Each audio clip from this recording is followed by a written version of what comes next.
Hi friends, welcome back to my channel. Friends ಎಲ್ಲ ಹೇಗಿದ್ದೀರಾ?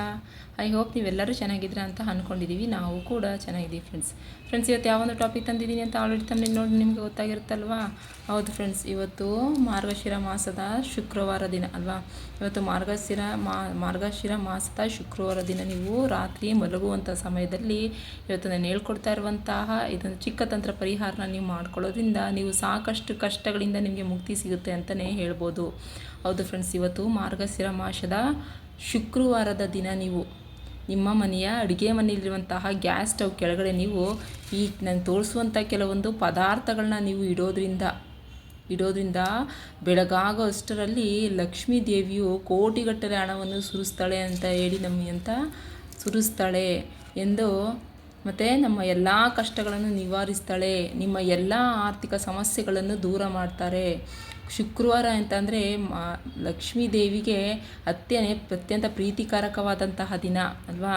ಇವತ್ತೊಂದು ದಿನ ನೀವು ಇದೊಂದು ಚಿಕ್ಕ ತಂತ್ರ ಪರಿಹಾರನ ನೀವು ಮಾಡಿ. ಅಂದರೆ ನಿಮ್ಮ ಮನೆಯ ಗ್ಯಾಸ್ ಸ್ಟವ್ ಕೆಳಗಡೆ ಇವತ್ತು ನಾನು ತೋರಿಸುವಂತಹ ಈ ಒಂದು ಪದಾರ್ಥಗಳನ್ನು ಇಟ್ಟು ನೋಡಿ ಯಾವ ರೀತಿ ನಿಮ್ಮ ಜೀವನದಲ್ಲಿ ನಿಮ್ಮ ಬದಲಾವಣೆ ಆಗುತ್ತೆ ಅಂತ ಅನ್ನೋದನ್ನ ನೀವು ನಿಮ್ಮ ಕಣ್ಣಾರ ನೀವೇ ನೋಡಿ ಫ್ರೆಂಡ್ಸ್. ಅಂತಹ ಒಂದು ಅದ್ಭುತವಾದಂಥ ಒಂದು ಟಿಪ್ಸ್ನೇ ನಾನು ಇವತ್ತೊಂದು ದಿನ ತಂದಿದ್ದೀನಿ ಅಂತಲೇ ಹೇಳ್ಬೋದು.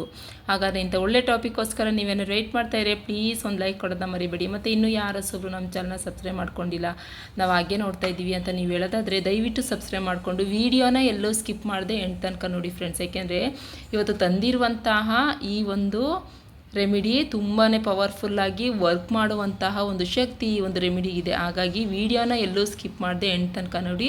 ಪ್ರತಿಯೊಬ್ಬರು ಸಹ ಇವತ್ತಿನ ದಿನ ಸಾಯಂಕಾಲ ರಾತ್ರಿ ಮಲಗುವಂಥ ಸಮಯದಲ್ಲಿ, ಅಂದರೆ ನಿಮ್ಮ ಕೆಲಸ ಎಲ್ಲ ಮುಗಿಸಿ ನೀವು ಮಲಗುವಂಥ ಸಮಯದಲ್ಲಿ ಗ್ಯಾಸ್ ಸ್ಟವ್ ಕೆಳಗಡೆ ಈ ಪದಾರ್ಥಗಳನ್ನು ಇಟ್ಟು ನೋಡಿ ಎಷ್ಟರ ಮಟ್ಟಿಗೆ ನಿಮಗೆ ಬೆಳಗಾಗೋದ್ರಲ್ಲಿ ನಿಮ್ಮ ಜೀವನ ಬದಲಾಗುತ್ತೆ ಅಂತ ಅನ್ನೋದನ್ನ ನಾನು ಹೇಳೋದು ಬೇಡ, ನೀವೇ ನಿಮ್ಮ ಕಣ್ಣಾರ ನೋಡಿ. ಓಕೆ ಫ್ರೆಂಡ್ಸ್, ಹಾಗಾದರೆ ವಿಡಿಯೋನ ಬೇಗ ಶುರು ಮಾಡೋಣ ಬನ್ನಿ. ಶುಕ್ರವಾರ ಅಂತಂದರೆ ಲಕ್ಷ್ಮೀ ದೇವಿಗೆ ಅತ್ಯಂತ ಪ್ರೀತಿಯಾದಂಥ ದಿನ ಅಲ್ವಾ?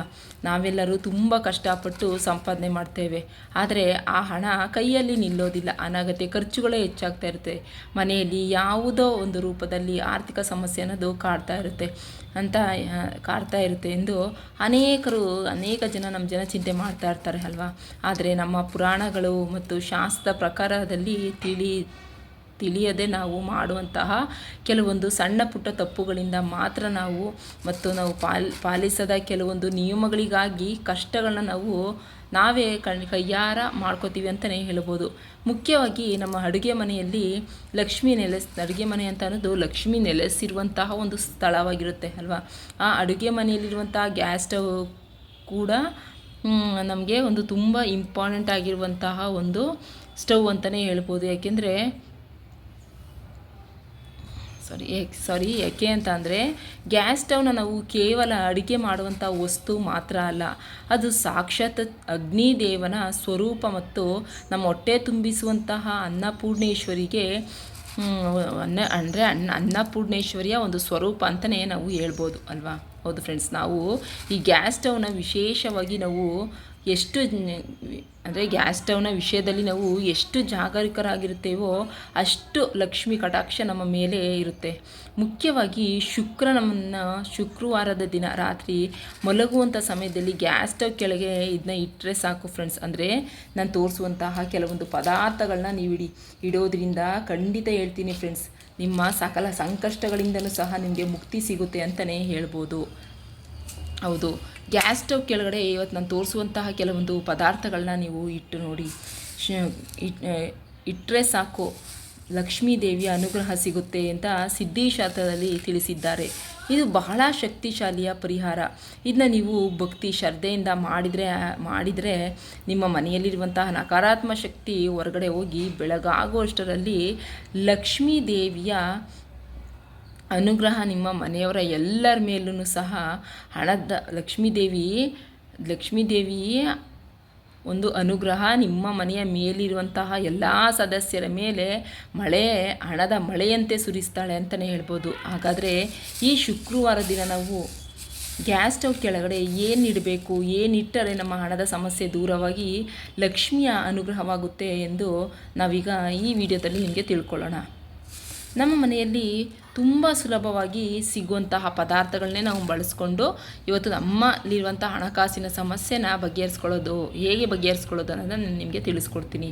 ಹೌದು ಫ್ರೆಂಡ್ಸ್, ನೋಡಿ ಒಂದು ಚಿಕ್ಕದಾದಂಥ ಒಂದು ತಟ್ಟೆನ ನೋಡಿ, ಈ ರೀತಿ ಇರುವಂಥ ಚಿಕ್ಕದಾದಂಥ ಒಂದು ತಟ್ಟೆನ ತೆಗೆದುಕೊಳ್ಳಿ. ಈ ಒಂದು ಇಡೀ ಮುಷ್ಟಿಯಷ್ಟು ನೋಡಿ, ನಾನು ಇಲ್ಲಿ ನಿಮಗೆ ಉಪ್ಪನ್ನ ತೋರಿಸ್ತಾ ಇದ್ದೀನಿ ಅಲ್ವಾ, ಈ ಉಪ್ಪನ್ನ ತೆಗೆದುಕೊಳ್ಳಿ. ನೆಕ್ಸ್ಟ್ ಇದಕ್ಕೆ ನಮಗೆ ಬೇಕಾಗಿರುವುದು ನಮಗೆ ನೋಡಿ, ಇಲ್ಲಿ ನಮಗೆ ಬೇಕಾಗಿರುವಂಥದ್ದು ಸಾಸಿವೆ ಅಲ್ವಾ.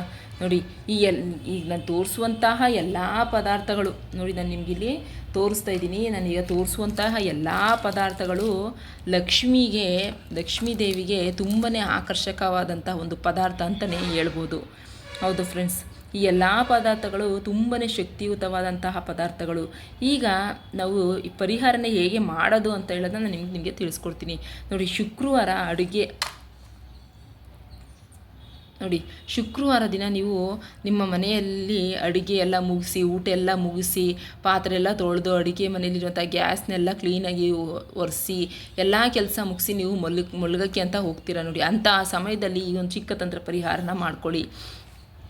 ನೋಡಿ, ಮೊದಲು ಒಂದು ಚಿಕ್ಕದಾದಂಥ ತಟ್ಟೆನ ತೆಗೆದುಕೊಂಡು ಇದಕ್ಕೆ ನೀವು ಸ್ವಲ್ಪ ಏನು ಮಾಡಬೇಕು ಅಂದರೆ ಉಪ್ಪನ್ನು ನೀವು ಸೇರಿಸ್ಕೋಬೇಕಾಗುತ್ತೆ. ನೋಡಿ, ನಾನಿಲ್ಲಿ ನಿಮಗೆ ಉಪ್ಪನ್ನ ತೋರಿಸ್ತಾ ಇದ್ದೀನಿ. ನೋಡಿ, ಒಂದು ಇಡೀ ಉಪ್ಪನ್ನು ತೆಗೆದುಕೊಳ್ಳಿ, ಈ ತಟ್ಟೆಯಲ್ಲಿ ಹಾಕ್ಕೊಳ್ಳಿ. ಅಂದರೆ ಸ್ವಲ್ಪ ನೋಡಿ ಇಷ್ಟು ಒಂದು ಮುಷ್ಟಿಯಷ್ಟು ನೋಡಿ, ಈ ರೀತಿ ನಮ್ಮ ಮುಷ್ಟಿಯಲ್ಲಿ ಎಷ್ಟು ಬರುತ್ತೆ ಅಷ್ಟು ಮುಷ್ಟಿಯಷ್ಟು ನೋಡಿ ಇಲ್ಲಿ ಹಾಕ್ಕೊಳ್ಳಿ. ನೋಡಿ, ಇನ್ನೂ ಒಂದು ಸ್ವಲ್ಪ ಆದರೆ ನೀವು ಹಾಕ್ಕೋಬೋದು. ನೋಡಿ, ಇಷ್ಟು ನೋಡಿ ತೋರಿಸ್ತಾ ಇದ್ದೀನಲ್ವಾ, ಇಷ್ಟು ನೀವು ಅಂದರೆ ಕಲ್ಲುಪ್ಪನ್ನ ನೀವು ತೊಗೋಬೇಕಾಗುತ್ತೆ. ಪುಡಿ ಉಪ್ಪನ್ನ ನೀವು ತೆಗೆದುಕೊಳ್ಕೋಬೇಡಿ. ಕಲ್ಲುಪ್ಪನ್ನ ನೋಡಿ ಇಲ್ಲಿಗೆ ಹಾಕಿ ನಂತರ ಇದನ್ನ ನೀವು ಏನು ಮಾಡಬೇಕು ಅಂತಂದರೆ, ನಂತರ ಇದಕ್ಕೆ ನೀವು ಅಂದರೆ ಈ ಉಪ್ಪು ಸಮುದ್ರ ಗರ್ಭದಿಂದ ಹುಟ್ಟಿದಂತಹ ಉಪ್ಪು, ಸಾಕ್ಷಾತ್ ಲಕ್ಷ್ಮಿಯ ಸ್ವರೂಪ ಅಂತೇಳಿ ನಮಗೆಲ್ಲ ತಿಳಿದಿದೆ ಅಲ್ವಾ. ಅದಕ್ಕಾಗಿ ಉಪ್ಪನ್ನ ನಾವು ಎಂದಿಗೂ ಕೆಳಗೆ ಚೆಲ್ಲೋದಾಗಿರ್ಬೋದು, ಇಲ್ಲ ಕಾಲಲ್ಲಿ ತುಳಿಯೋದಾಗಿರ್ಬೋದು, ಯಾವುದೇ ಕಾರಣಕ್ಕೂ ಸಹ ನಾವು ಮಾಡಬಾರ್ದು ಅಂತೇಳಿ ನಮಗೆ ಹಿರೀಕರು ಇದನ್ನ ತಿಳಿಸ್ಕೊಟ್ಟಿದ್ದಾರೆ ಅಲ್ವಾ. ಹೌದು ಫ್ರೆಂಡ್ಸ್, ಆದರೆ ನೋಡಿ ಅದ್ರ ಮೇಲೆ ನೆಕ್ಸ್ಟು ನೋಡಿ, ಈ ಒಂದು ಉಪ್ಪು ಹಾಕಿದ್ದೀವಲ್ಲ, ಇದ್ರ ಮೇಲೆ ನೀವು ಸ್ವಲ್ಪ ಅರಿಶಿನ ಕುಂಕುಮನ ಹಾಕ್ಕೊಡಿ. ನೋಡಿ, ನಾನು ನಿಮಗೆ ಇಲ್ಲಿ ಕುಂಕುಮನ ತೋರಿಸ್ತಾ ಇದ್ದೀನಲ್ವಾ. ನೋಡಿ, ಅರಿಶಿನ ಕುಂಕುಮನ ಇದ್ರ ಮೇಲೆ ಸ್ವಲ್ಪ ಅಂದರೆ ಈ ಉಪ್ಪಿನ ಮೇಲೆ ಸ್ವಲ್ಪ ಅರಿಶಿನ ಕುಂಕುಮನ ಹಾಕ್ಕೊಡಿ. ಏನಕ್ಕೆ ಅಂದರೆ ಅರಿಶಿನ ಕುಂಕುಮ ಒಂದು ಮಂಗಳಕರವಾದಂತಹ ವಸ್ತು. ಅರಿಶಿನ ಕುಂಕುಮ ಒಂದು ಮಂಗಳಕರವಾದಂತಹ ಒಂದು ವಸ್ತು. ಮತ್ತು ಎಲ್ಲ ಶುಭ ಕಾರ್ಯಗಳಲ್ಲೂ ಸಹ ನಾವು ಅರಿಶಿನ ಕುಂಕುಮನ ನಾವು ಬಳಸ್ತೀವಿ ಅಲ್ವಾ. ಹಾಗಾಗಿ ಸ್ವಲ್ಪ ಅರಿಶಿನ ಕುಂಕುಮನ ಇದ್ರ ಮೇಲೆ ಪ್ರೋಕ್ಷಣೆ ಮಾಡ್ಕೊಳ್ಳಿ. ನಂತರ ನೀವು ಏನು ಮಾಡಬೇಕು ಅಂತಂದರೆ, ನಿಮ್ಮ ಮನೇಲಿ ದಾಸವಾಳದ ಗಿಡ ಏನಾರು ಇದ್ದರೆ ಅದರ ಎಲೆನ ದಾಸವಾಳದ ಒಂದು ಎಲೆನ ತೆಗೆದುಕೊಳ್ಳಿ. ನನಗೆ ಇಲ್ಲಿ ದಾಸವಾಳದ ಎಲೆ ಸಿಕ್ಕಿಲ್ಲ, ಹಾಗಾಗಿ ನಾನಿಲ್ಲಿ ಸ್ಕಿಪ್ ಮಾಡ್ತಾ ಇದ್ದೀನಿ. ಆದರೆ ನೀವು ಸ್ಕಿಪ್ ಮಾಡೋಕ್ಕೆ ಹೋಗಬೇಡಿ.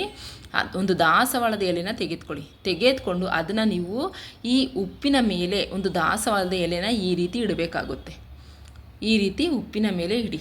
ನಂತರ ಆ ಒಂದು ಎಲೆಯ ಮೇಲೆ ಅಂದರೆ ದಾಸವಾಳದ ಎಲೆಯನ್ನು ನಾವು ಏನಕ್ಕೆ ಇದ್ರ ಮೇಲೆ ಇಡ್ತೀವಿ ಅಂತಂದರೆ, ನಮ್ಮ ಲಕ್ಷ್ಮೀ ದೇವಿಗೆ ದಾಸವಾಳದ ಹೂವು ಅಂತಂದರೆ ತುಂಬಾ ಪ್ರೀತಿಕಾರಕ. ಮತ್ತು ದಾಸವಾಳದ ಎಲೆಗಳಲ್ಲೂ ಅಷ್ಟೇ ಶಕ್ತಿ ಇರುತ್ತೆ. ಹಣ ಆಕರ್ಷಣೆ ಮಾಡುವಂಥ ಶಕ್ತಿ ಈ ದಾಸವಾಳದ ಎಲೆಗಿದೆ. ಹಾಗಾಗಿ ಈ ಎಲೆ ಇಟ್ಟದಾದ ಮೇಲೆ ಅದ್ರ ಮೇಲೆ ನೀವು ನೋಡಿ, ನಾನಿಲ್ಲಿ ನಿಮಗೆ ಸಾಸಿವೆನ ತೋರಿಸ್ತಾ ಇದ್ದೀನಿ. ನೋಡಿ, ಒಂದು ಸಾಸಿವೆನ ತೋರಿಸ್ತಾ ಇದ್ದೀನಲ್ವಾ. ಈ ಸಾಸಿವೆನ ನೀವು ಆ ಒಂದು ಎಲೆಯ ಮೇಲೆ ನೀವು ಹಾಕಬೇಕಾಗುತ್ತೆ. ಅಂದರೆ ಉಪ್ಪಿನ ಮೇಲೆ ಎಲೆ ಇಟ್ಟಿರ್ತೀರಲ್ವ, ಅದ್ರ ಮೇಲೆ ನೀವು ಈ ರೀತಿ ಇರುವಂಥ ಸಾಸಿವೆನ 1 ಸ್ಪೂನ್ ಇಲ್ಲ 2 ಸ್ಪೂನಷ್ಟು ಸಾಸಿವೆನ ಎಲೆಯ ಮೇಲೆ ಹಾಕಿ ನಂತರ ನೀವು ಇದನ್ನು ಏನು ಮಾಡಬೇಕು ಅಂತಂದರೆ, ನೋಡಿ ಇದನ್ನ ಅಂದರೆ ಈ ಸಾಸಿವೆನ ನಾವು ದಾಸವಾಳದ ಎಲೆ ಮೇಲೆ ಏನಕ್ಕೆ ಹಾಕಬೇಕು ಅಂತ ಹೇಳಿದ್ರೆ ಇದು ಈ ಸಾಸಿವೆ ಕಾಳು ಮನೆಯಲ್ಲಿರುವಂತಹ ದುಷ್ಟ ಶಕ್ತಿ ಮತ್ತು ಕೆಟ್ಟ ಶಕ್ತಿಯನ್ನು ದೂರ ಮಾಡಲು ಒಂದು ಅದ್ಭುತವಾಗಿ ಕೆಲಸ ಮಾಡುತ್ತೆ. ಸಾಸಿವೆ ಕಾಳು ನಮ್ಮ ಕಷ್ಟಗಳನ್ನು ನಾವು ತುಂಬ ಸುಲಭವಾಗಿ ನಿವಾರಣೆ ಮಾಡುತ್ತೆ. ಮತ್ತು ಈ ಸಾಸಿವೆ ಕಾಳನ್ನ ಹಾಕಿ ಮತ್ತು ಇದು ನಿಮ್ಮ ಮನೆಯಲ್ಲಿರುವಂಥ ನೆಗೆಟಿವ್ ಅಂಶನೂ ಸಹ ಇದು ಹೋಗಲಾಡಿಸುವಂಥ ಒಂದು ಗುಣ ಈ ಒಂದು ಸಾಸಿವೆಗೆ ಇದೆ ಅಂತಲೇ ಹೇಳ್ಬೋದು. ನಂತರ ಇದನ್ನು ನೀವೇನು ಮಾಡಬೇಕು ಅಂದರೆ, ಅದರ ಒಂದು ಪಕ್ಕದಲ್ಲೇ ನೋಡಿ ಇಟ್ಟಿರ್ತೀರಲ್ವಾ, ಅದರ ಒಂದು ಪಕ್ಕದಲ್ಲೇ ನೀವು ಏನು ಮಾಡಬೇಕು ಅಂತಂದರೆ, ಒಂದು ಸಣ್ಣದಾದಂತಹ ನೋಡಿ, ನಾನಿಲ್ಲಿ ನಿಮಗೆ ಬೆಲ್ಲ ತೋರಿಸ್ತಾ ಇದ್ದೀನಿ ನೋಡಿ, ನಾನಿಲ್ಲಿ ನಿಮಗೆ ಬೆಲ್ಲನ ತೋರಿಸ್ತಾ ಇದ್ದೀನಿ ಅಲ್ವಾ. ಇದು ಸಣ್ಣದಾದಂಥ ಒಂದು ಬೆಲ್ಲದ ನೋಡಿ, ಈ ರೀತಿ ಇರುವಂತಹ ಬೆಲ್ಲ ನೀವು ಒಂದೇ ಒಂದು ತುಂಡನ್ನ ತೆಗೆದುಕೊಳ್ಳಿ. ಅಂದರೆ ಇದರಲ್ಲಿ ಒಂದು ಚಾಕ್ನಿಂದ ಕಟ್ ಮಾಡಿಕೊಂಡು ಒಂದೇ ಒಂದು ನೋಡಿ, ಇದನ್ನು ನಿಮಗೆ ತೋರಿಸ್ತಾ ಇದ್ದೀನಿ ನೋಡಿ. ಈ ರೀತಿ ಒಂದೇ ಒಂದು ಸ್ವಲ್ಪ ದಪ್ಪದೇ ತೆಗೆದುಕೊಳ್ಳಿ. ಒಂದೇ ಒಂದು ತುಂಡನ್ನು ಸಹ ಈ ಪಕ್ಕದಲ್ಲಿ ಈ ರೀತಿ ಇಡಿ ನೋಡಿ, ಈ ರೀತಿ ಇಡಿ ನೋಡಿ. ಉಪ್ಪು ಹಾಕಿರ್ತೀರಾ, ಅರಿಶಿನ ಕುಂಕುಮ ಹಾಕಿರ್ತೀರಾ, ಮತ್ತು ನೀವು ಇದ್ರ ಮೇಲೆ ಒಂದು ದಾಸವಾಳದ ಎಲೆ ಇಟ್ಟಿರ್ತೀರಾ, ಅದ್ರ ಮೇಲೆ ನೀವು ಸಾಸಿವೆನ ಹಾಕಿರ್ತೀರಾ, ಅದ್ರ ಮೇಲೆ ನೋಡಿ ಈ ರೀತಿ ಒಂದು ಬೆಲ್ಲದ ತುಂಡನ್ನು ಇಡಿ. ಯಾಕೆ ಬೆಲ್ಲದ ತುಂಡನ್ನು ನಾವು ಇಲ್ಲಿ ಇಡಬೇಕು ಅಂದರೆ, ನಮ್ಮ ಜೀವನದ ಅಂದರೆ ಬೆಲ್ಲದ ತುಂಡನ್ನ ಏನಕ್ಕೆ ಇಡಬೇಕು ಅಂದರೆ, ಬೆಲ್ಲ ಅಂದರೆ ಒಂದು ಸಿಹಿಯಾದಂಥ ಒಂದು ಸಂಕೇತ ಅಲ್ವಾ. ನಮ್ಮ ಜೀವನದಲ್ಲಿ ಸಿಹಿಯ ಸಂಕೇತ ಮತ್ತು ಆನಂದ ತುಂಬಲಿ ಅಂದರೆ, ನಮ್ಮ ಜೀವನದಲ್ಲಿ ಸುಖ ಮತ್ತು ಆನಂದನೇ ತುಂಬಲಿ, ತುಳುಕಾಡಲಿ ಅಂತೇಳಿ ನಾವು ಹಾರೈಸ್ತಾ ಈ ಒಂದು ಬೆಲ್ಲದ ತುಂಡು ನಾವು ಇಲ್ಲಿ ಪಕ್ಕದಲ್ಲಿ ಇಡ್ತಾ ಇದ್ದೀವಿ. ಈ ಬೆಲ್ಲದ ತುಂಡ ಇಲ್ಲಿ ಇಡಿ ಆಯಿತಾ. ಹೀಗೆ ಈ ಸಿದ್ಧಿಪಡಿಸಿದಂತಹ ಈ ಎಲ್ಲ ಪದಾರ್ಥಗಳನ್ನ ನೀವು ತೆಗೆದುಕೊಂಡು ಹೋಗಿ ನೀವು ರಾತ್ರಿ ಮಲಗುವಂಥ ಸಮಯದ ಜೊತೆಗೆ ಫ್ರೆಂಡ್ಸ್ ನೋಡಿ, ಇಲ್ಲಿ ನಾನು ಇಲ್ಲಿ ನಿಮಗೆ ಪಚ್ಚೆ ಕರ್ಪೂರನ ತೋರಿಸ್ತಾ ಇದ್ದೀನಿ. ಈ ಪಚ್ಚೆ ಕರ್ಪೂರದ ಬಿಲ್ಲೆನೂ ಸಹ ನೀವು ಇಟ್ಕೋಬೋದು. ಇದು ಸಹ ಮಾತೆ ಮಹಾಲಕ್ಷ್ಮಿಯ ಸಂಕೇತ ಅಂತಲೇ ಹೇಳ್ಬೋದು. ನೋಡಿ, ನಾನಿಲ್ಲಿ ನಿಮಗೆ ಪಚ್ಚೆ ಕರ್ಪೂರದ ಬಿಲ್ಲೆನ ನಾನು ನಿಮಗೆ ತೋರಿಸ್ತಾ ಇದ್ದೀನಿ ನೋಡಿ, ಪಚ್ಚೆ ಕರ್ಪೂರದ ಬಿಲ್ಲೆನ ನಾನು ನಿಮಗೆ ತೋರಿಸ್ತಾ ಇದ್ದೀನಿ ನೋಡಿ. ನಾನಿಲ್ಲಿ ನೋಡಿ ಪಚ್ಚೆ ಕರ್ಪೂರ ಇದೆಯಲ್ಲ, ಈ ಪಚ್ಚೆ ಕರ್ಪೂರನೂ ಸಹ ನೀವು ಬೇಕಾದರೆ ಈ ಬೆಲ್ಲದ ತುಂಡಿನ ಜೊತೆಗೆ ಈ ರೀತಿ ಇಟ್ಕೊಳ್ಳಿ. ಈ ರೀತಿ ನೀವು ಇಡೋದ್ರಿಂದ ಖಂಡಿತ ಮಾತೆ ಮಹಾಲಕ್ಷ್ಮಿಯ ಅನುಗ್ರಹವಾಗುತ್ತೆ. ಯಾಕೆ ಇದನ್ನ ಇಡ್ತಾ ಇದ್ದೀವಿ ಅಂತಂದರೆ, ಮಹಾಲಕ್ಷ್ಮಿ ಎಲ್ಲಿರ್ತಾರೋ ಅಲ್ಲಿ ವೆಂಕಟೇಶ್ವರನು ಸಹ ಅಂದರೆ ಸತ್ಯನಾರಾಯಣನು ಸಹ ಇರ್ತಾರೆ ಅಂತ ವಾಡಿಕೆ ಇದೆ ಅಲ್ವಾ. ವೆಂಕಟೇಶ್ವರನಿಗೆ ಇದು ಪಚ್ಚೆ ಕರ್ಪೂರದ ಸುವಾಸನೆ ಅಂತಂದರೆ ತುಂಬಾ ಪ್ರೀತಿಕಾರಕ. ಹಾಗಾಗಿ ವೆಂಕಟೇಶ್ವರ ಎಲ್ಲಿರ್ತಾನೋ ಅಲ್ಲಿ ಲಕ್ಷ್ಮೀ ಮಾತೆ ಇರ್ತಾಳೆ, ಲಕ್ಷ್ಮೀ ಮಾತೆ ಎಲ್ಲಿರ್ತಾರೋ ಅಲ್ಲಿ ವೆಂಕಟೇಶನು ಸಹ ಇರ್ತಾರೆ. ಹಾಗಾಗಿ ಗಂಡ ಹೆಂಡತಿ ಸದಾ ಜೊತೆಲೇ ಇರ್ತಾರೆ. ಹಾಗಾಗಿ ನಾವಿಲ್ಲಿ ಒಂದು ತುಂಡದ ಪಚ್ಚೆ ಕರ್ಪೂರನ ನಾವಿಲ್ಲಿ ತೆಗೆದುಕೊಂಡಿದ್ದೀವಿ ಅಲ್ವಾ.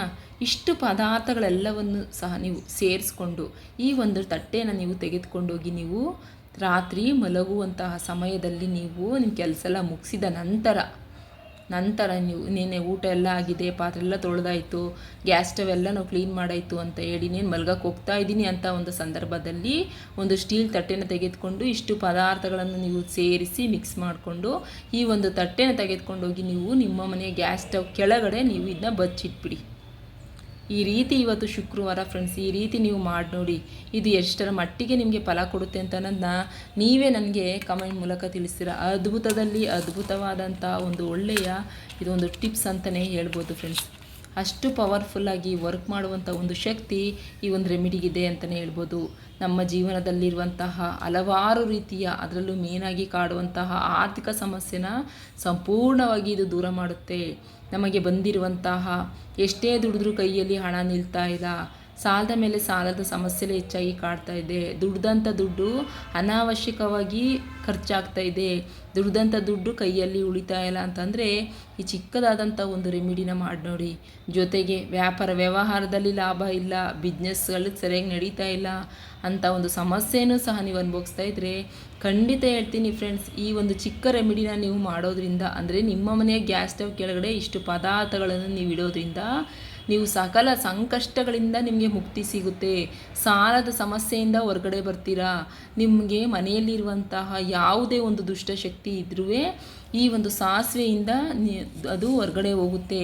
ನಿಮ್ಮ ಮೇಲೆ, ನಿಮ್ಮ ಮನೆಯ ಮೇಲೆ ಕೆಟ್ಟ ಕಣ್ಣಿನ ದೃಷ್ಟಿ ಇದ್ದರೆ, ನರದೋಷ ಇದ್ದರೆ, ಸರ್ವ ಸಮಸ್ಯೆಗಳಿಂದನೂ ನಿಮಗೆ ಮುಕ್ತಿ ಸಿಗುವಂತಹ ಒಂದು ಅದ್ಭುತವಾದಂಥ ತಂತ್ರ ಪರಿಹಾರ ಇದು ಅಂತಲೇ ಹೇಳ್ಬೋದು. ಈ ಒಂದು ತಂತ್ರ ನಮಗೆ ಸಿದ್ಧಿಶಾಸ್ತ್ರದಲ್ಲಿ ತಿಳಿಸ್ಕೊಟ್ಟಿದ್ದಾರೆ ಫ್ರೆಂಡ್ಸ್. ಸಿದ್ಧಿಶಾಸ್ತ್ರದಲ್ಲಿ ತಿಳಿಸ್ಕೊಟ್ಟಿರುವಂತಹ ಈ ಒಂದು ರೆಮಿಡಿ ತುಂಬಾ ನಮಗೆ ಬೆಳಗಾಗೋದರೊಳಗೆ ನಮ್ಮ ಸಕಲ ಸಂಕಷ್ಟಗಳಿಂದನೂ ಸಹ ನಮಗೆ ಮುಕ್ತಿ ಸಿಕ್ಕಿ ನಮಗೆ ಎಲ್ಲ ಒಂದು ಕಾರ್ಯದಲ್ಲಿನೂ ನಾವು ಶುಭಗಳಿಗೆನ ನೋಡ್ತೀವಿ, ಶುಭ ಫಲವನ್ನೇ ನಾವು ಕಾಣ್ತೀವಿ ಅಂತಲೇ ಹೇಳ್ಬೋದು. ಹೌದು ಫ್ರೆಂಡ್ಸ್, ಒಂದು ಸಲ ನಂಬಿಕೆ ಇಟ್ಟು ನೀವು ಮಾಡಿ ನೋಡಿ. ಇದು ಎಷ್ಟರ ಮಟ್ಟಿಗೆ ನಿಮಗೆ ಫಲ ಕೊಡುತ್ತೆ ಅಂತ ನಾವು ಹೇಳೋದು ಬೇಡ, ನೀವೇ ನಿಮ್ಮ ಕಣ್ಣಾರ ಮಾಡಿ ನೋಡಿ. ಇದ್ರ ಎಷ್ಟರ ಮಟ್ಟಿಗೆ ನಿಮಗೆ ಫಲ ಕೊಡುತ್ತೆ ಅಂತ ಅನ್ನೋದನ್ನ ನೀವೇ ನಿಮ್ಮ ಕಣ್ಣಾರ ಮಾಡಿ ನಿಮ್ಮ ಕಣ್ಣಾರ ನೋಡಿ ಫ್ರೆಂಡ್ಸ್. ಅದ್ಭುತದಲ್ಲಿ ಅದ್ಭುತವಾದಂತಹ ಫಲ ಕೊಡುವಂತಹ ಇದೊಂದು ತಂತ್ರ ಅಂತಲೇ ಹೇಳ್ಬೋದು. ನೋಡಿದ್ರಲ್ಲ ಫ್ರೆಂಡ್ಸ್, ಈ ವಿಡಿಯೋ ನಿಮ್ಮೆಲ್ಲರಿಗೂ ಇಷ್ಟ ಆಗಿರುತ್ತೆ ಅಂತ ಅನ್ಕೋತೀನಿ. ಇಷ್ಟ ಆಗಿರುತ್ತೆ, ಪ್ಲೀಸ್ ಒಂದು ಲೈಕ್ ಕೊಡಿ. ನೀವು ಕೊಡುವಂತಹ ಒಂದು ಲೈಕಿಂದನೇ ಪ್ರತಿಯೊಬ್ಬರೂ ಸಹ ನೋಡೋದು ಫ್ರೆಂಡ್ಸ್. ನೋಡಿ ಅವರೂ ಸಹ ಈ ರೆಮಿಡಿಗಳನ್ನ ಮಾಡಿ ಅವ್ರಿಗೂ ಸಹ ಒಳ್ಳೆಯದಾಗಲಿ.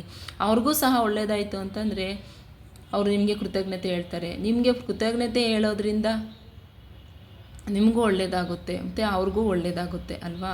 ಹೌದು ಫ್ರೆಂಡ್ಸ್, ನಾವು ಒಬ್ರಿಗೆ ಒಳ್ಳೇದು ಮಾಡಿದ್ರೆ ನಮಗೂ ಒಬ್ಬರು ಒಳ್ಳೇದು ಮಾಡ್ತಾರೆ ಅಲ್ವಾ? ಅದನ್ನ ನಾವು ಪ್ರತಿಯೊಬ್ಬರೂ ಸಹ ಅರಿತುಕೊಂಡ್ರೆ ಪ್ರತಿಯೊಬ್ಬರೂ ಸಹ ಯಾವ ಒಂದು ಸಮಸ್ಯೆ ಇಲ್ಲದೇ ಒಂದು ನೆಮ್ಮದಿ ಸುಖಕರವಾದಂಥ ಜೀವನನ ನಾವು ಮಾಡ್ಬೋದು ಅಂತಲೇ ಹೇಳ್ಬೋದು. ಹೌದು ಫ್ರೆಂಡ್ಸ್, ಈ ವಿಡಿಯೋ ಇಷ್ಟ ಆಗಿರುತ್ತೆ, ಪ್ಲೀಸ್ ಒಂದು ಲೈಕ್ ಕೊಟ್ಟು ನಿಮ್ಮ ಫ್ಯಾಮಿಲಿ ಫ್ರೆಂಡ್ಸು ಮತ್ತು ಪ್ರತಿಯೊಬ್ಬರಿಗೂ ಸಹ ಇದನ್ನ ಶೇರ್ ಮಾಡಿ. ಲೈಫಲ್ಲಿ ಎಲ್ಲರೂ ಚೆನ್ನಾಗಿರೋಣ ಅಲ್ವಾ?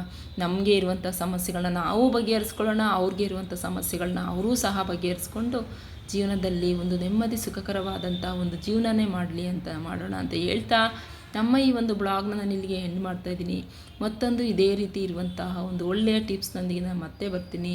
ಅಲ್ಲಿ ತನಕ ಬಾಯ್, ಟೇಕ್ ಕೇರ್ ಫ್ರೆಂಡ್ಸ್. ಸ್ವಲ್ಪ ಹುಷಾರಿಲ್ಲ ಫ್ರೆಂಡ್ಸ್, ಹಾಗಾಗಿ ವೀಡಿಯೋ ಮಾಡೋಕ್ಕಾಗ್ತಾ ಇಲ್ಲ.